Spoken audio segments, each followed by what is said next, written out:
y nuestra audiencia. Pues vamos a contar algunas cosas. De nuevo el tema de los infiltrados en el 45 aniversario del caso Scala.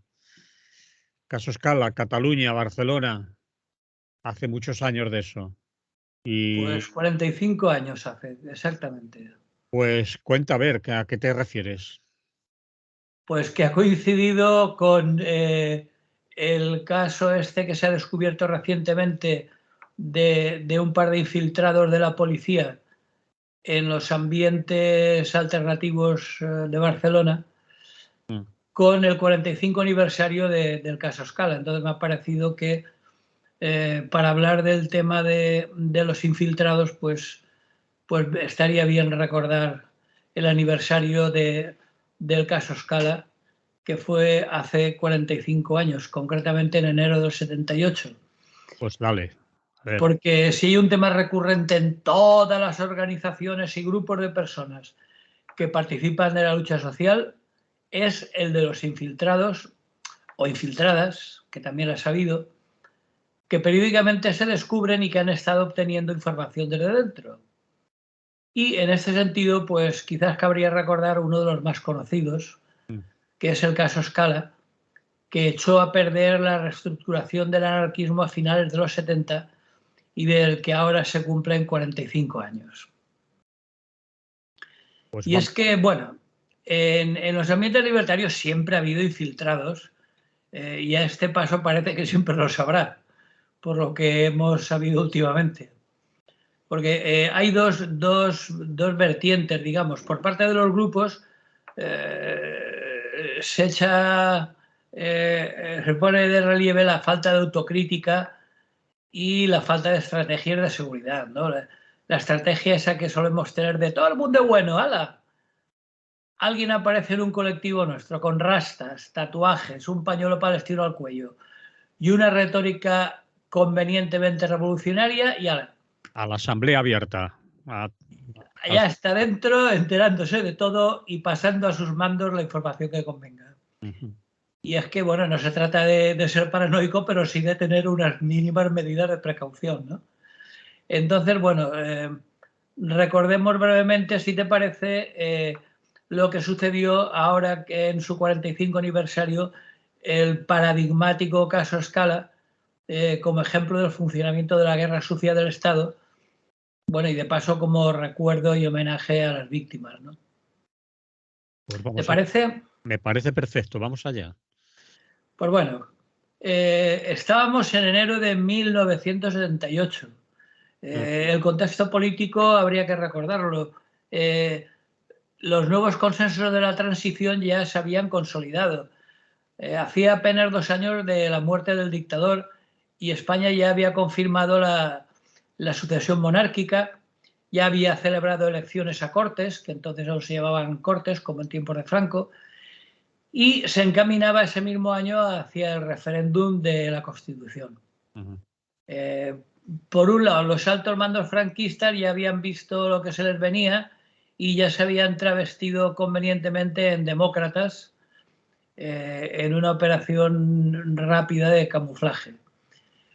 Por el otro lado, el Partido Comunista de España, que acababa de ser legalizado en abril anterior, ya en julio reclamaba un gobierno de concentración junto a UCD y Alianza Popular. Pues bueno, no hubo tal gobierno unitario, pero en octubre se firmaron los pactos de la Moncloa, los famosos pactos de la Moncloa, que garantizaban al presidente Suárez la tranquilidad y anticipaban un poco la fotografía del gran pacto constitucional, ¿no? Y por el otro lado, una CNT en pleno auge, pues les jodía un poco el invento, ¿no? O sea, no solo arruinaba aquel consenso, sino que encima se atrevía a promover huelgas, convocaba mítines multitudinarios y ejercía un influjo muy poco conveniente sobre las secciones catalanas, sobre todo de comisiones y UGT, que ya por entonces habían comenzado su viraje sindical de carácter obrero para convertirse en lo que son ahora, ¿no? En agentes sociales. Así que, bueno, el 15 de enero del 78 alrededor de 15.000 personas se manifestaban en Barcelona convocadas por la CNT. Recordemos, CNT, 15.000 personas, para protestar contra los pactos de la Moncloa. Bueno, pues la marcha no tuvo incidentes, recorrió la Avinguda del Paral·lel y se disolvió a la 1 de la tarde sin mayores problemas en la Plaza de España, pero un cuarto de hora después comenzaba a arder la Sala Scala.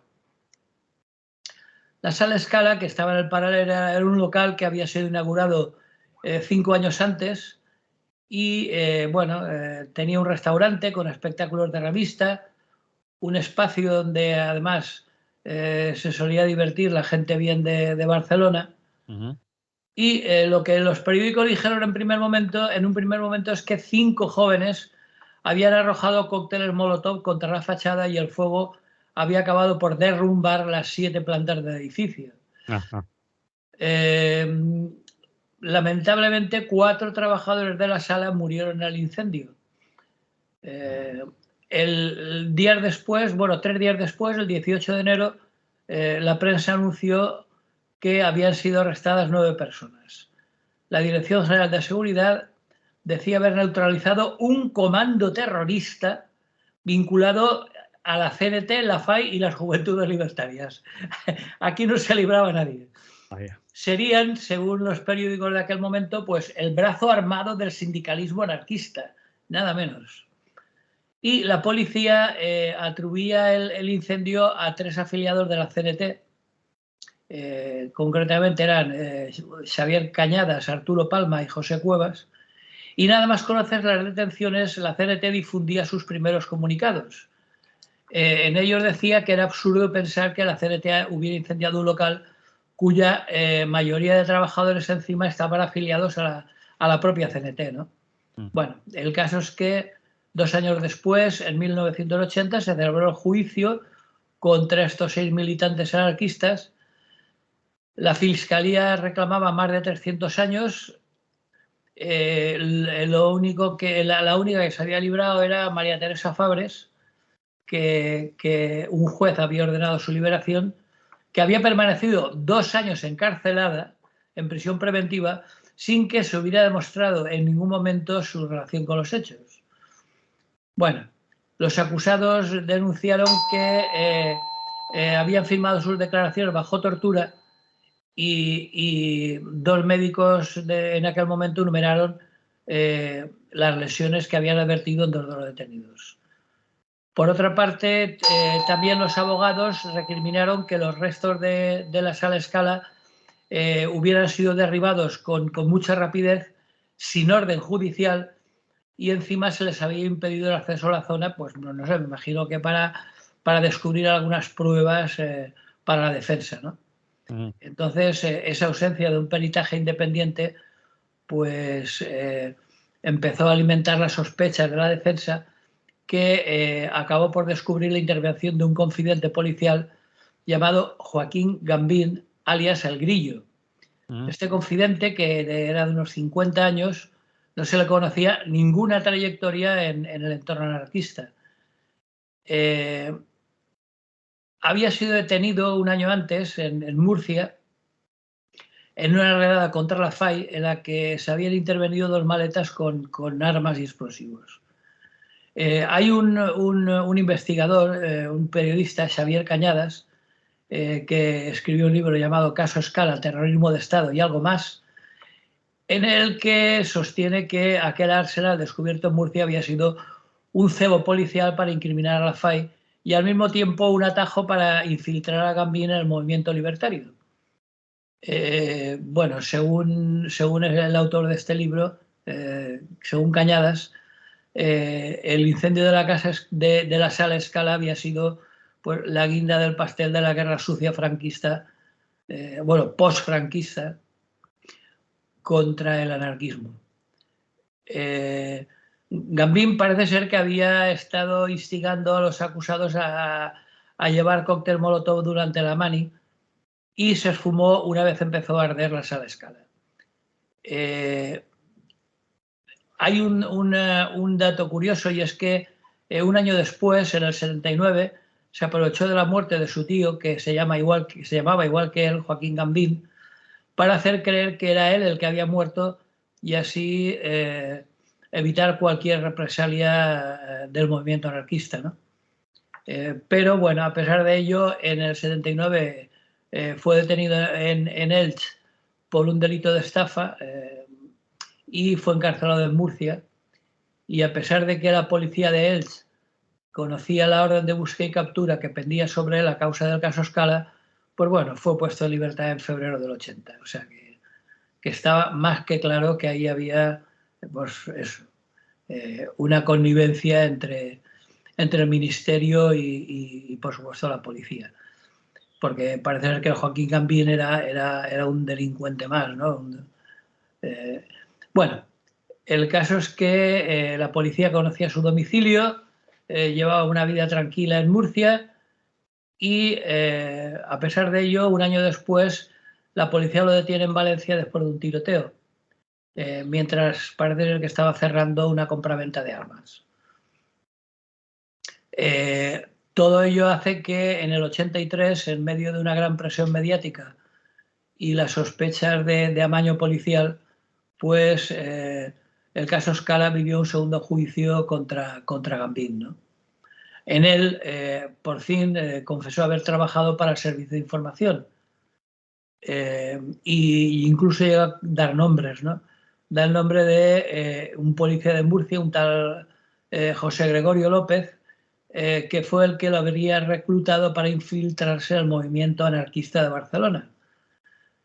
Y bueno, da más nombres, habla de un tal José María Escudero, hombre de confianza del comisario Roberto Conesa, y le acusa de haber sido el que había organizado el montaje del incendio de la Sala Scala, ¿no? A pesar de ello, pues bueno, estos mandos policiales pues permanecieron en la policía e incluso fueron ascendidos bajo la presidencia de nuestro buen amigo Felipe González. O sea que se echó tierra sobre el asunto y aquí no pasó nada. Bueno, no pasó nada, no. A los 6 anarquistas implicados, el juez los condenó a 17 años de prisión, a los que más y algunas penas menores. Y bueno, y en la segunda parte del juicio, Joaquín Gambín obtuvo una condena de 7 años de prisión por haber elaborado cócteles Molotov. En fin, ninguna de las dos sentencias, por supuesto, involucraban al Estado ni tomaban en consideración las protestas de la CNT, que por supuesto apuntaban alto y apuntaban algo que después se ha sabido y que bueno, que parece ser que la gente independiente tiene claro. Y es que todos los indicios apuntaban al ministro del Interior, Rodolfo Martín Villa, conocido por todos nosotros por su guerra sucia. A pesar de lo cual, ni que decir tiene que el señor Martín Villa pues salió con las manos limpias de todo el montaje. En fin, el caso es que 45 años después, pues bueno, pues es inevitable que, aparte de este recuerdo, pues que podamos recuperar algunas cosas poco claras, ¿no? En primer lugar, la duda de que unos cócteles Molotov pudieran desatar un incendio de esas dimensiones. Es decir, que parece ser que, además de los cócteles Molotov, era todo un montaje policial perfectamente preparado para incriminar a la CNT y hundirla, ¿no? Hay otros testimonios que explican que el edificio había comenzado a arder por el extremo opuesto a la fachada donde se habían arrojado los cócteles Molotov. Sí, sí. Es decir, que sabemos que en un incendio es muy importante saber dónde empezó. Bueno, pues parece ser que, según se ha filtrado posteriormente, el incendio había empezado por el extremo opuesto de donde habían estado echando cócteles Molotov, ¿no? Y por último, se filtró la noticia de que los bomberos, al acudir a apagar, habían hallado material militar inflamable dentro de la sala. Bueno, en definitiva, como no podía ser menos, se desconoce el protagonismo concreto del Estado en una operación que acarreó, en primer lugar, la muerte de 4 trabajadores, En segundo lugar, el encarcelamiento de varios jóvenes anarquistas. Y por último, y como trasfondo, una exitosa campaña de desprestigio contra el que en aquel momento era un pujante movimiento anarquista, ¿no? Entonces, bueno, pues eso es un poco el recuerdo de lo que pasó en aquel momento. Yo no sé si quieres añadir algo más. No, lo has relatado bien. ¿Y por qué lo traías a cuento? Por lo que ha pasado estos días bueno, Sí, porque se cumplen pasado. este mes de enero pasado, o sea, hace un par de semanas o tres, se cumplía el 45 aniversario. Ujú. Fue en enero del 78.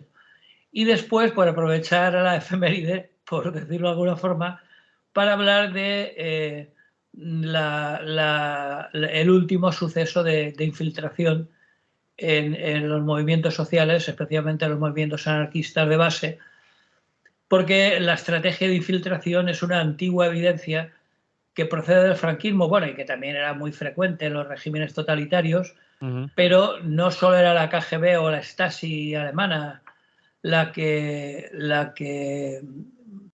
utilizaba la táctica de infiltrarse. Se sigue dando también en los regímenes supuestamente democráticos y esto nunca ha terminado. Esto es, digamos, lo que vamos conociendo suele ser la puntita del iceberg que procede de las cloacas. Ahora mismo, como sabemos, estos días se han descubierto dos.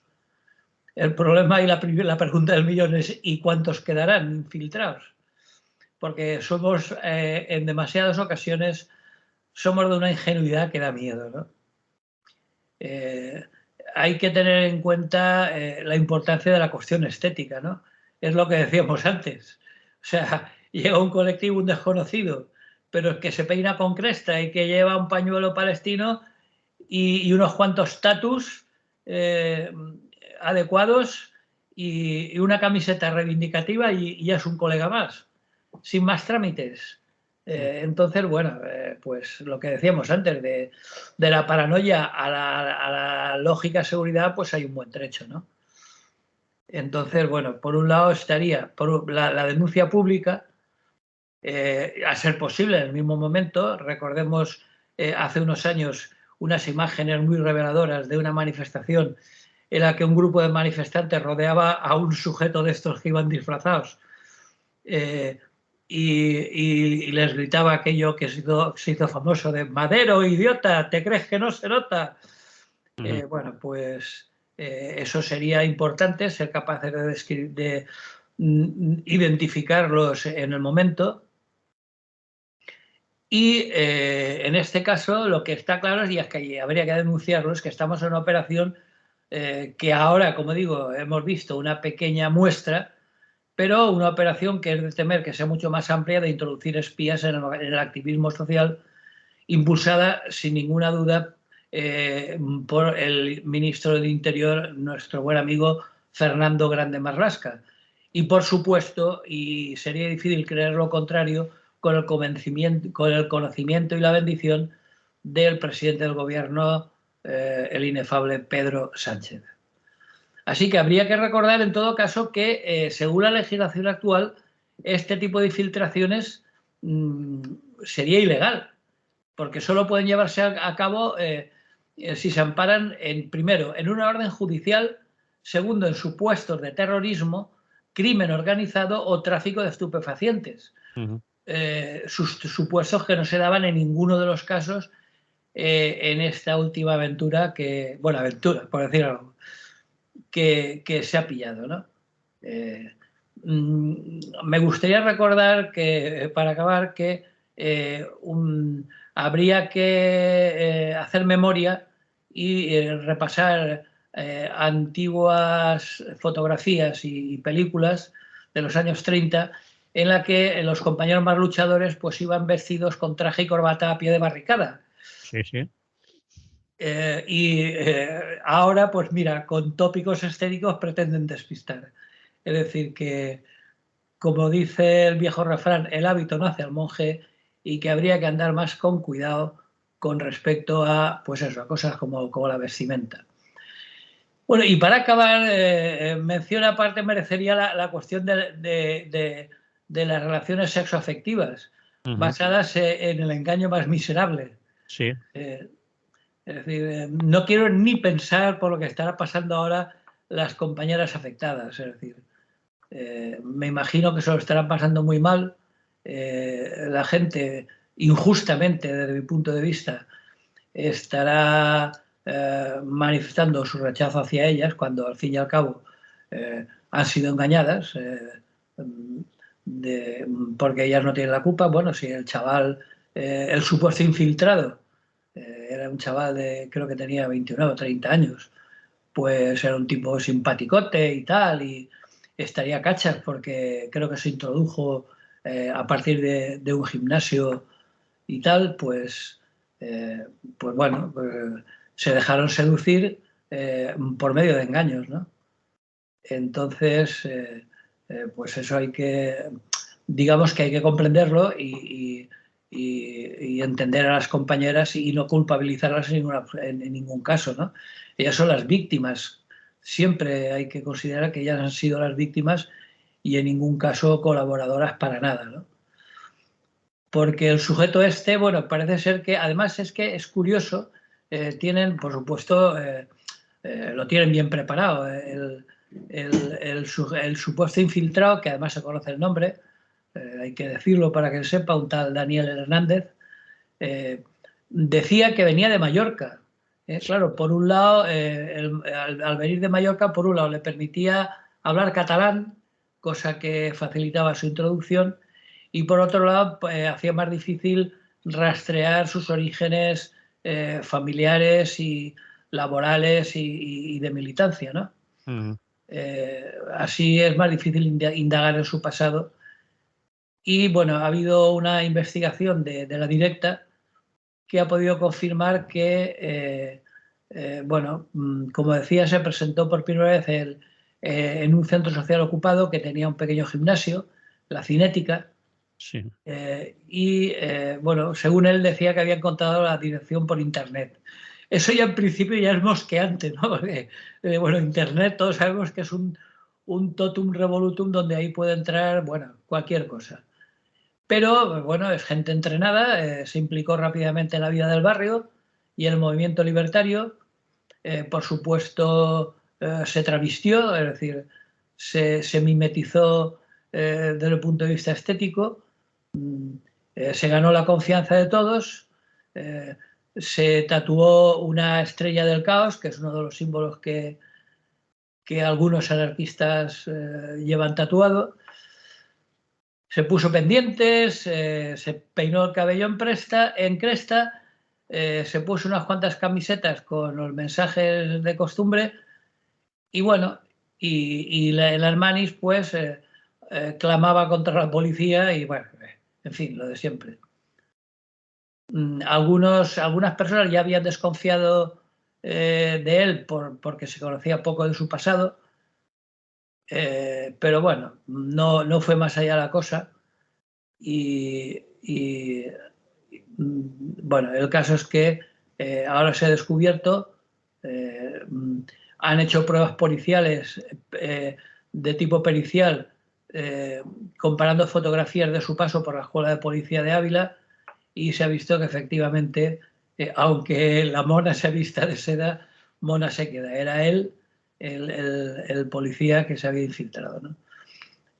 Entonces, bueno, el perito lo ha descubierto y parece ser que, bueno, ahora intentarán que la investigación profundice un poco, pero yo personalmente soy más bien escéptico al respecto. Es decir, la investigación, creo, ¿te sí, refieres a la investigación? ¿Quién tiene que profundizar? Pues se sabe ya prácticamente todo.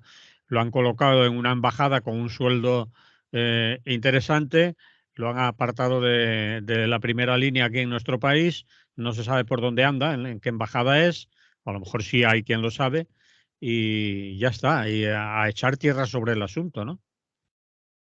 claro, pero el problema es echar tierra sobre ese asunto. Primero, no hay ningún tipo de responsabilidad por parte de los auténticos responsables, que son los altos mandos del Ministerio del Interior, incluido el ministro, por no hablar del presidente, que seguro que lo sabía. Bueno, se supone, vamos a suponer que sí, pero no lo sabemos, pero por lo menos su superior es seguro que sí, porque tiene que obedecer órdenes, tiene que haber un juez que haya autorizado eso, suponemos que no habrán ido por su cuenta, entonces habrá un juez que debía de estar informado de todo lo que iba sucediendo, de lo que averiguaba, de la continuidad, porque ha estado 3 años infiltrado, 3 años. Es decir, que para mantener el operativo, digamos, tenía que ir informando de lo que estaba haciendo, de lo que había encontrado, de que si convenía o no convenía, cuándo había que retirarse, etcétera, ¿no? Entonces ahí hay gente, como tú has dicho al principio, para autorizar un juez una infiltración necesita datos, es decir, suposiciones de terrorismo, de narcotráfico, de banda organizada criminal de algún tipo, alguna sospecha y todo ello. Si no, no lo pueden hacer. Ahora solo faltaba que lo hubieran hecho sin autorización judicial, que lo supiera un mando no muy allá. Que no está claro, ¿eh? O sea, lo de la autorización judicial, ni siquiera eso se ha podido establecer de manera categórica, de que hay un juez detrás. De todas maneras, hay 5 denuncias por lo criminal puestas por abogadas de Barcelona, de un colectivo feminista y que trabaja bien esos temas y también participa ahí la CGT también en la denuncia, porque una de las mujeres implicadas está afiliada y pertenece a la militancia de CGT en Cataluña, una de de las 8 mujeres, ¿no? Porque han sido 5 las que han denunciado, 3 las que no han querido, en total afectaba a 8, etcétera. Es decir, que me imagino que en el juicio, en la investigación judicial y todo lo que vaya a haber posteriormente, si se aceptan las denuncias a trámite, las querellas a trámite, claro. Es decir, Bueno, eso es lo primero, que habrá que ver si se acepta el trámite. Y en segundo lugar, en el caso de que hubiera intervención judicial, es decir, que un juez hubiera autorizado la infiltración, eh, habría sido algo, bueno, un delito de prevaricación por parte del juez, no se sabe, no se porque sabe. No no entra dentro de ninguno de los supuestos donde, porque la ley es muy clara al respecto. Yo te doy la Solo hay tres razón supuestos te doy la y razón de en ningún momento. caso entra el intentar ligarse a una militante de un colectivo para obtener información. Que yo sepa, eso no, con engaños y todo tipo de coacciones, eso no entra en ninguno de los supuestos de la ley. Por lo tanto, el juez no podía haber autorizado porque ni era un grupo terrorista, ni traficaban con estupefacientes, ni, bueno, no se daba ninguno de los supuestos que la ley establece de manera clara. Eso Por estoy de tanto, el acuerdo. juez habría actuado de manera absolutamente injustificable y Es que no sé, Rafa, habría dado una muestra de prevaricación, ¿no? no sabemos de Entonces, bueno, momento, Rafa, nada en ese sentido. Supongo que los compañeros de la directa, los que han llevado la investigación, eh, nos sorprenderán o tendrán continuidad en lo que han hasta ahora publicado, porque suponemos que hay un juez y suponemos que el policía no ha descubierto nada, ni hay nadie implicado, al menos hasta ahora no hay nadie detenido en 3 años y 3 años de infiltración no han dado ningún resultado. Por lo tanto, lo que has contado tú es totalmente verosímil y hay que dar por supuesto, supuestamente que, ¿eh? Pero de ahí a saber que hay un juez, primero te tendría que haberlo, debería de haberlo. Es necesario que lo vayas y todo se ha hecho legalmente. Y después, si todo esto lo sabía el juez, si el juez sabía que había tenido relaciones afectivas con 8 mujeres, engañándolas y aprovechándose de su otro yo, que no era obviamente el de policía, porque las mujeres que se fueron con él y que estuvieron relaciones que llaman sexoafectivas, esas mujeres, si saben que es un policía, un madero, obviamente no se van con él y no tienen ningún tipo de intimidad, ningún tipo de relación con un señor que dice, no, yo soy policía, chica, ¿qué te parece si tal y cual, ¿no? Obviamente se fueron con otra persona, ellas iban con otra persona que era lo que fingía ser. Lo demás lo tenemos que esperar, ¿no? Hasta ahora es Sí, no creo, de todas formas, no creo que lo traigan desde la embajada, que encima, como tú decías, ha sido premiado, pues no creo que tenga para él consecuencias penales, pero bueno. me imagino que lo tendrán atado y que no son tontos y que no se van a rendir y que para que eso prospere, que las denuncias o querellas, como se llamen, criminales o por lo penal, no estoy muy seguro de esto porque hay que distinguirlo bien, qué tipo de denuncia es o de querella, pues prosperen como si fuera esto un caso de una película de buenos y malos y al final los malos que son los infiltrados y el policía y el juez que no se enteraba y tal y tal, que la película acabe bien y lo castiguen, etcétera. Obviamente el Estado que ha hecho todo esto no va a ser un pringaillo que a la primera de cambio quede como Pepe Gotera y Otilio ahí, o como Mortadelo y Filemón, ¿no? La tía aquella, el del tebeo, ¿no? Sí, sí.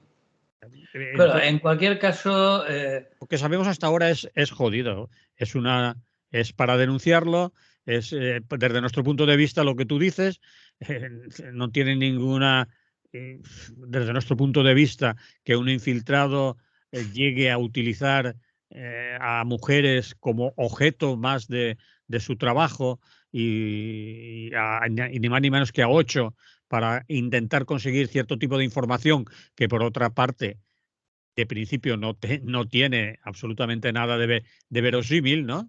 Son no, y que lamentablemente tampoco es que sea muy peligroso, porque las actividades que se claro, suelen hacer son más bien de tipo reivindicativo, cultural, etcétera, ¿no? porque estaban Pero en ningún engancharlo. caso de terrorismo ni nada que se le parezca. Entonces, Por eso no es verosímil los supuestos en los que podía infiltrarse. Es decir, una gente que se dedica, que tiene un cine ocupado, que se dedica a hacer proyecciones, a hacer charlas, tiene un gimnasio, hacen fiestas y de vez en cuando alguna comida, excursiones y demás cosas.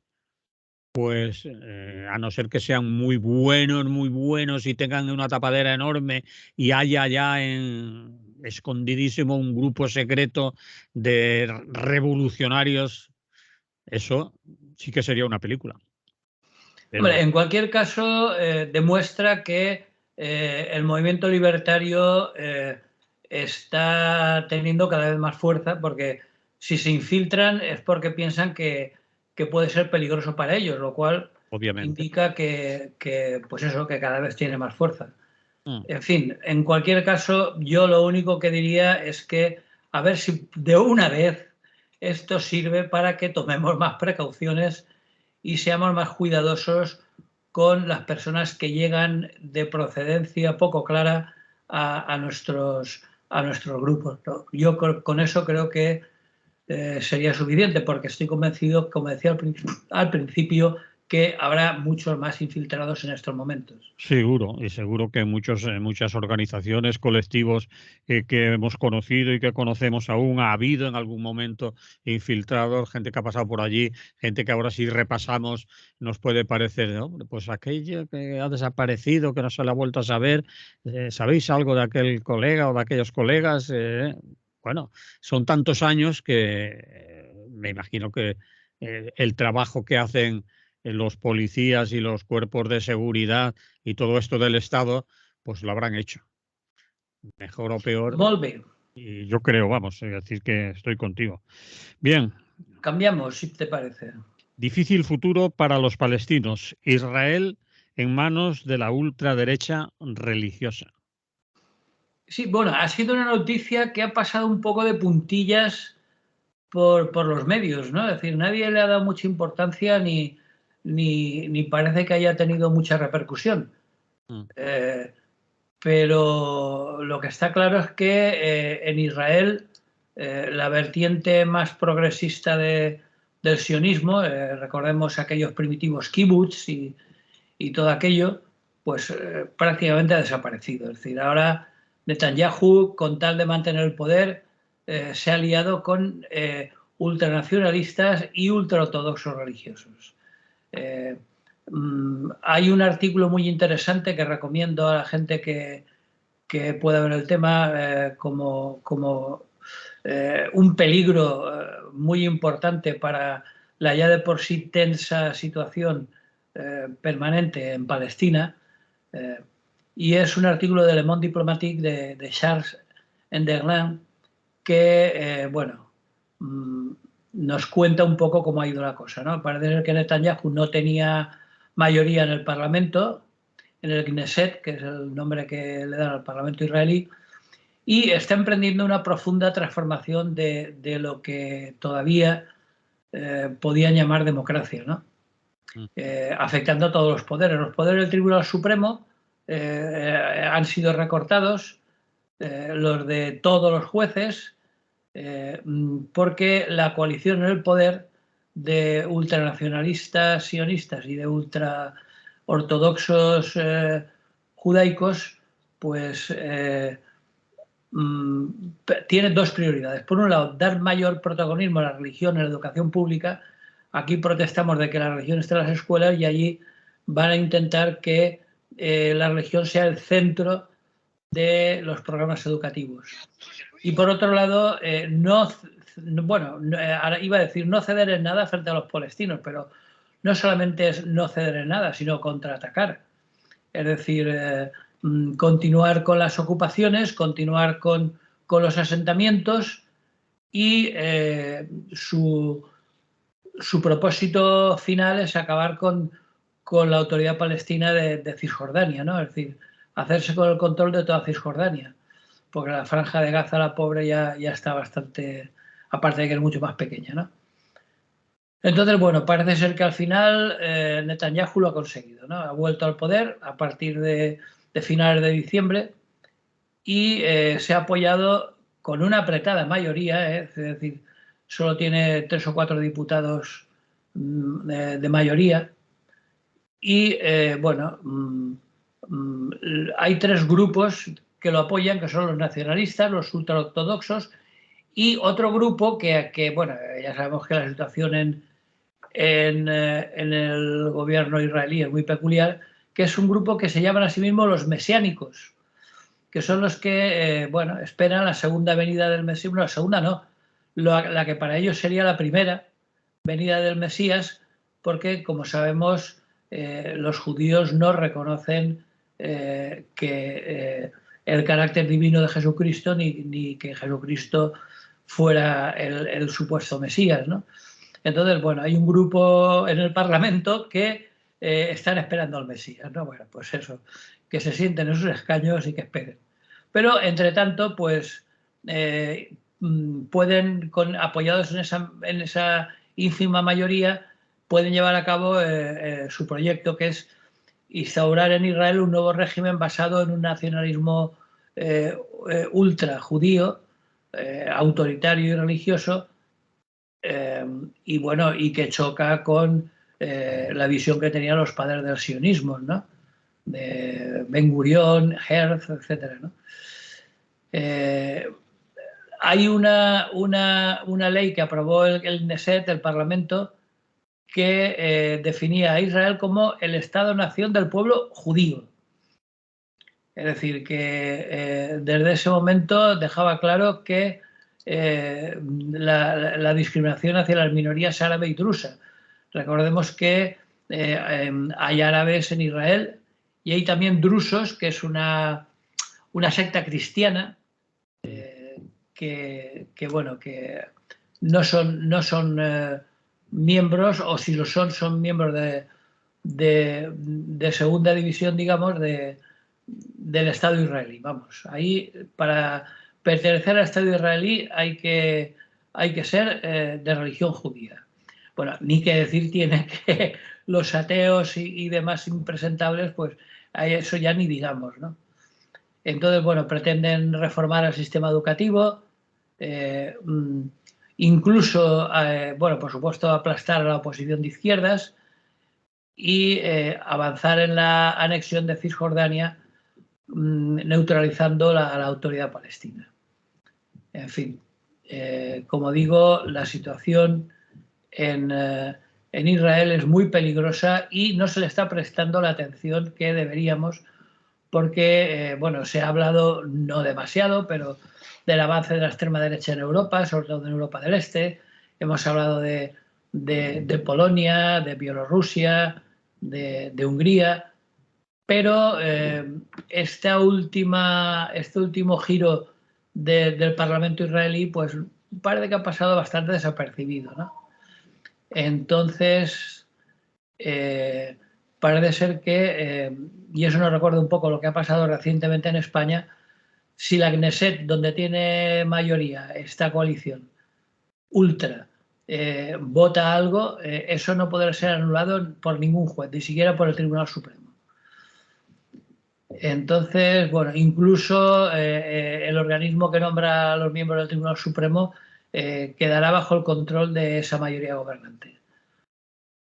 Incluso, bueno, reescribirán algunos artículos del Código Penal que reducirá el procesamiento de algunos miembros de la clase política por corrupción. Recordemos que el señor Netanyahu todavía tiene bastantes causas pendientes de procesos sobre procesos de corrupción en los que está implicado y que ahora parece ser que con esta nueva reforma del Código Penal pues podría salirse de rositas, ¿no? Y bueno, lo que pasa es que se va a encontrar la situación de haber nombrado él mismo a los jueces que van a estudiar su apelación y van a realizar su juicio, claro. Es difícil que si los ha nombrado él, pues esos juicios que tiene pendientes por fraude, abuso de confianza y corrupción, pues difícilmente acabarán en condena, ¿no?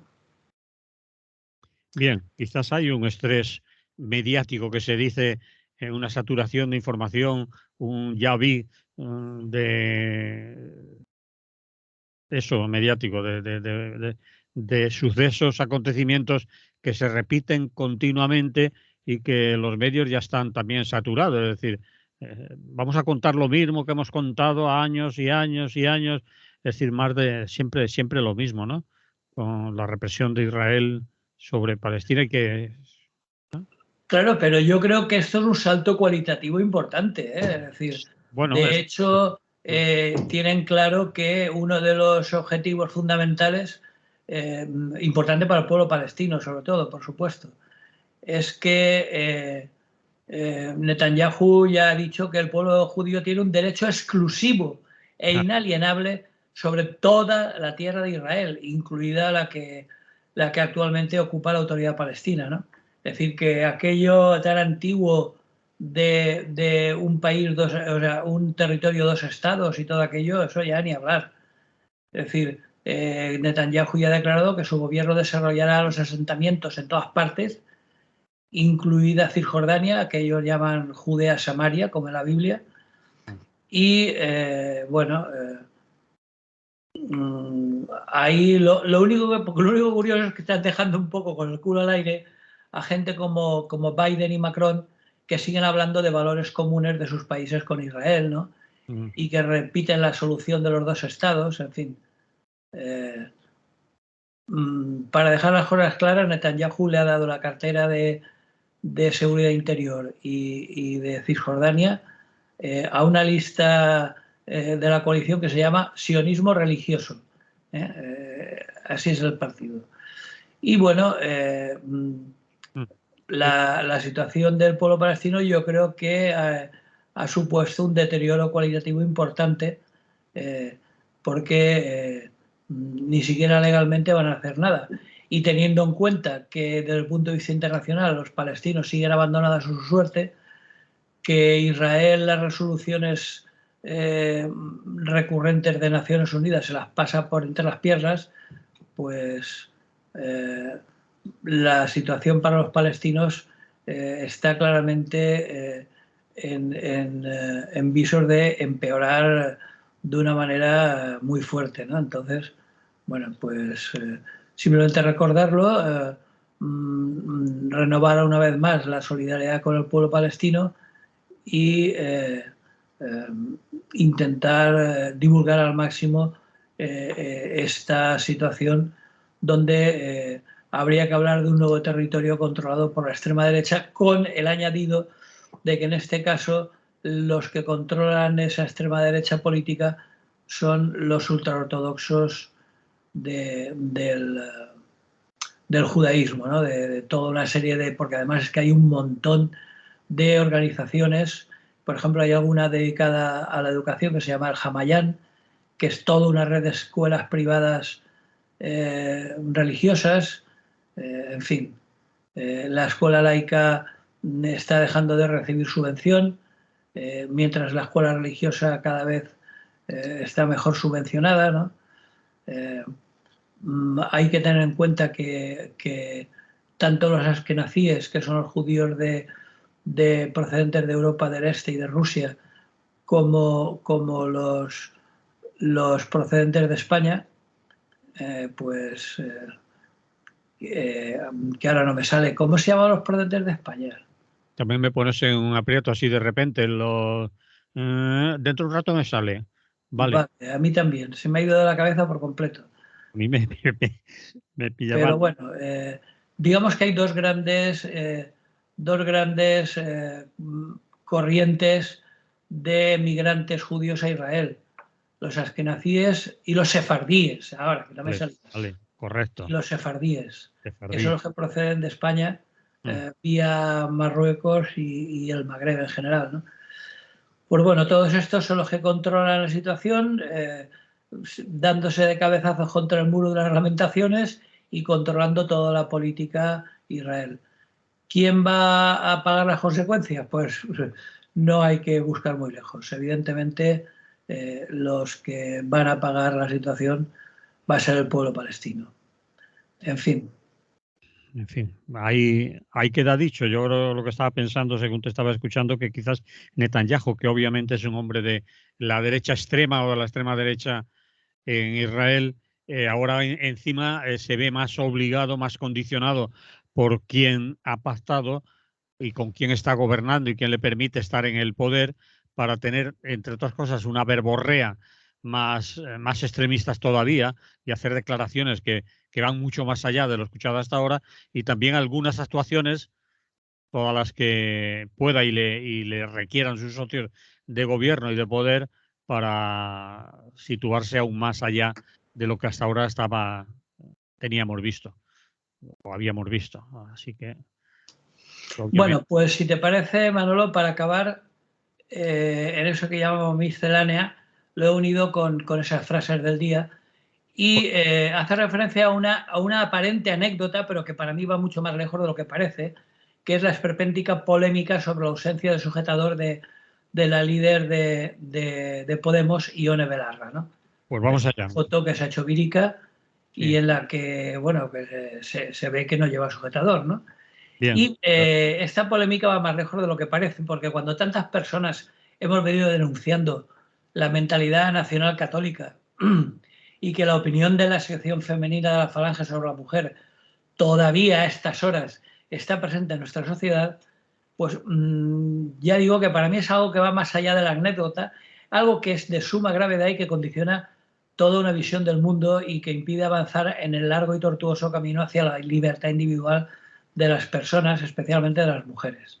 Así que, si te parece, para acabar, he resumido algunas frases de textos de la sección femenina para que veamos de qué fuentes han bebido estos descerebrados que denuncian la ausencia de sujetador de Ione Belarra, y entenderemos un poco mejor los intentos de menosprecio a las mujeres a través de la líder de Podemos, ¿no? Entonces, bueno, voy a leer brevemente algunos textos de la sección femenina del año 58, creo recordar. En los libros dedicados a las mujeres se podía leer cosas tan aterradoras como las siguientes. Decían: a través de toda la vida, la misión de la mujer es servir. Cuando Dios hizo el primer hombre, pensó: no es bueno que el hombre esté solo, y formó a la mujer para su ayuda y compañía y para que sirviera de madre. La primera idea de Dios fue el hombre, pero pensó la mujer después como un complemento necesario, es decir, como algo útil. Otra animalada. Ten preparada una bebida fría o caliente para él. No le pidas explicaciones acerca de sus acciones o cuestiones su juicio o integridad. Recuerda siempre que es el amo de la casa. Salúdale con una cálida sonrisa y demuéstrale tu deseo de complacerle. Escúchale, déjale hablar primero. Recuerda que sus temas de conversación son más importantes que los tuyos. Nunca te quejes si llega tarde o si sale a cenar o a otros lugares de diversión sin ti. Intenta, en cambio, comprender su mundo de tensión y estrés y sus necesidades reales. Y en cuanto respecta a la posibilidad de relaciones íntimas con tu marido, es importante recordar tus obligaciones matrimoniales. Si él siente la necesidad de dormir, no le presiones o estimules la intimidad. Y si es tu marido el que sugiere la unión, entonces accede humildemente, teniendo siempre en cuenta que su satisfacción es más importante que la de una mujer. Y cuando alcance el momento culminante, un pequeño gemido por tu parte es suficiente para indicar cualquier goce que hayas podido experimentar. Y si tu marido te pidiera prácticas sexuales inusuales, sé obediente y no te quejes. Es probable que tu marido caiga entonces en un sueño profundo. Así que acomódate la ropa, refréscate y aplícate crema facial para la noche y tus productos para el cabello. Puedes entonces ajustar el despertador para levantarte un poco antes que él por la mañana, y esto te permitirá tener lista una taza de café para cuando se despierte. En fin, podríamos seguir hasta la saciedad con estos textos. Y bueno, y parece mentira, ¿no? Parecen de chiste, pero son verdad. Y lo más grave, estos textos han sido escritos por mujeres colaboradoras de Pilar Primo de Rivera, la hermanísima líder de la sección femenina. Porque ya digo que si no fueran reales parecerían irónicas, ¿no? Pero lo peor es que, aunque parezca increíble, aún hay gente que piensa así. Ione Belarra lo ha tenido que sufrir en sus propias carnes, y nunca mejor dicho. Así que, mientras no avancemos en esa dirección, yo creo que estas cuestiones aparentemente triviales son mucho más importantes de lo que parece. Y, por supuesto, de alta política ni hablemos. Es decir, cómo van a ser coherentes en cuestiones políticas cuando ni siquiera son coherentes en cuestiones cotidianas, como algo tan evidente como la libertad de la mujer de llevar la prenda de ropa que quiera.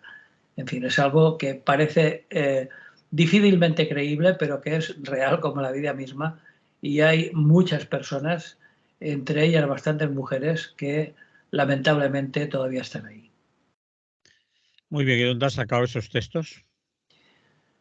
Tengo un viejo libro que compré en una librería de segunda mano, donde viene una especie de florilegio, que se decía en la época, una especie de resumen de frases de libros de la sección femenina.